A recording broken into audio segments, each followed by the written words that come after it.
ঢাকা ১৪ থেকে বিএনপির প্রাথমিক মনোনয়ন পাওয়া সানজিদা ইসলাম তুলির সম্প্রতি ৪ বিয়ে নিয়ে করা একটি মন্তব্য ঘিরে বিতর্ক তৈরি হয়েছে। বিতর্কের পর বিষয়টি নিয়ে কথা বলেন তুলি।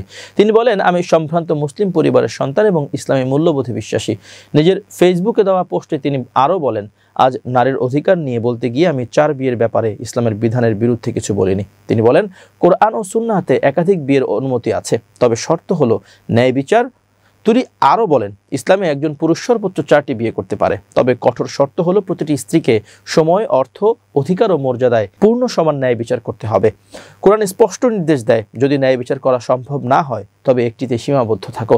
রাসূল সাল্লাল্লাহু আলাইহি সাল্লাম বলেছেন, বিয়ে প্রকাশ করে করো। তিনি বলেন, আমাদের বুঝতে হবে ইসলাম নারীর সম্মান, অধিকার ও নিরাপত্তাকে সর্বোচ্চ গুরুত্ব দিয়েছে। তাই শুধুমাত্র আইনের একটি অংশ ধরে নয়, পুরো নির্দেশনা অনুসারে চলা জরুরি।